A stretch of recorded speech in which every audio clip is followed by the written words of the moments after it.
Greetings, dear friends. This is Sylvia Vallis.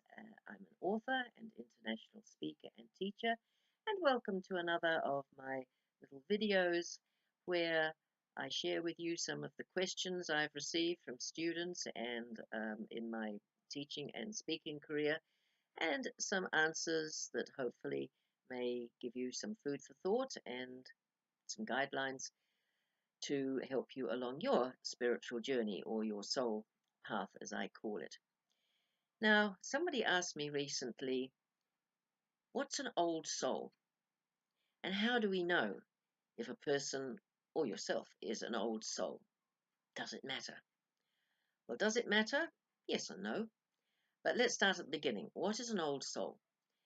To my understanding, an old soul is someone who is in incarnation at the moment, who has lived countless other incarnations, often not even hundreds, but thousands. In other words, they've returned to this earth plane again and again and again, both to clear karmic debts that they have accrued along the way, to put right things perhaps that they did that were unloving and certainly not in people's best interests, uh, to grow more, to understand more. It's understood by many that we learn more by coming into incarnation in the third dimension than we do when we're in between lives. So, an old soul is somebody who has come many, many times. Now, with that, of course, comes, shall we say, the responsibility of hopefully having learned from those life experiences how to be a better person. The phrase I use in my teaching is to be the best me I can be. So, an old soul, in my experience of meeting them and working with them through my mystery school work, are those who are really serious now about being the best they can be, to finding out what it is that they've come to do in this lifetime.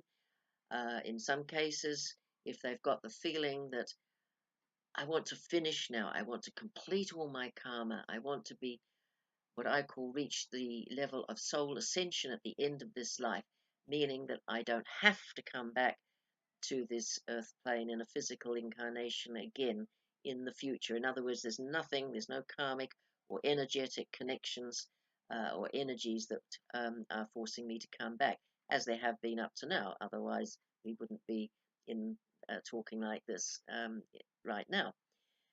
So an old soul has reached that level quite often, or is approaching that level, even if it's not for this lifetime.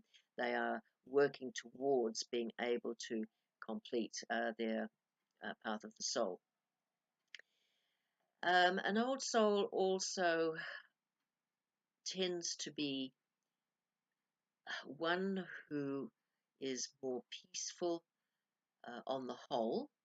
Not that we don't have challenges along the way, the same as everybody else, but can reach a level of peace, inner peace, peace of mind, a calmness, uh, even in the face of challenges and unexpected happenings occurring. Yes, we have a momentary reaction like everybody else, but it doesn't last. It's as though we're able just to rise above it and see it for what it is, look for the learning in it, look for the gift in it, and remain calm. I have the picture, if you like, of a hovercraft. We're just skimming the surface of all the challenges and problems that we encounter. And I was given a phrase, 2 or 3 decades ago when I started this conscious journey of spiritual progress, to work towards a state of being able to say in any situation, none of these things move me. None of these things move me. That's a very powerful statement. And for me, for one, being an emotional Scorpio, boy, that's been a challenge. In other words, to not allow the emotions to rule and dictate your feeling and your well-being, to not allow things external to yourself to move you at least not for any length of time. That may ring a bell with you. An old soul too understands and aims to come from the heart soul center as much as they can.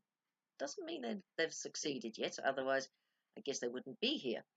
But they are aware of that. That is one of their main goals, to be loving, to be compassionate, to use loving kindness, as the Dalai Lama so beautifully put it, in any situation, to be kind and caring as much as one can be without being in the way or saying that we know best. I don't mean that. I just mean being there, being empathetic beside people when they need some support in going through things. Now, that doesn't mean that a lot of people don't do this anyway. Of course they do. And they may not be necessarily a very old soul. It's not exclusive. But what I'm saying is, um, an old soul makes that their one of their goals, their everyday goals in all their relationships and things that happen in their lives. And as I say, an old soul too is usually more able to see the other person's point of view a little quicker or a little more compassionately than, say, a new young soul who is still learning how to live in the 3D in a physical body form with all the challenges and restrictions. And a young soul, too, of course, is still experiencing the physical side of life, the physical pleasures, the senses, in a much more boisterous, shall we say, way, without due thought to any consequences. And again, that doesn't mean that if you're an old soul, you don't enjoy life. Of course you do. But you enjoy it in a more peaceful, calm way so that the joy becomes what I call contentment. You have a level of unshakable contentment and peace within you that very rarely uh, changes.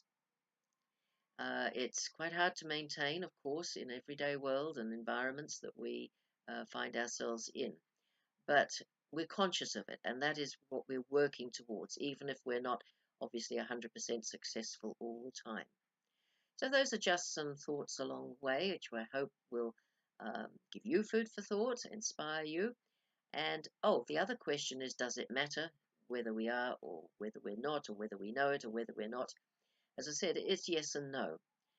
Um, yes, it matters in the sense of if these things are resonating deep within your heart soul center and you feel that you're not perhaps living up to some of them as much as you could be, then yes, it can be important to say, oh, okay, I've forgotten that, or that's past my attention, so I can do better from now on.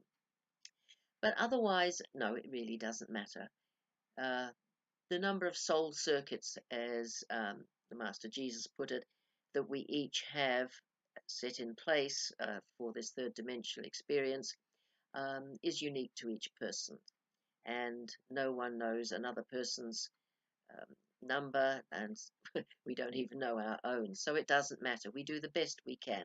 And you will come to a knowing as you go along the journey and mature, as I call it, sort of spiritual maturity. We become more spiritually independent um, and able to maintain the higher frequencies of love and compassion and kindness and non attachment and all of these qualities that are the mark of someone who has gained some wisdom along the way. I call them soul codes or soul principles, and I do teach it in my mystery school classes and so on, so you can actually identify them. So if you are interested at any time to know more, do please contact me. Here's my email address, sjv3 at extra.co.nz. Notice there's no E in extra. And I'll be happy to let you know anything I'm doing. And Yes, I do intend to learn how to do online courses in the near future, so some of these teachings will be available worldwide. So I send my blessings to you and leave you at this time. Do join me for another question and answer at some time.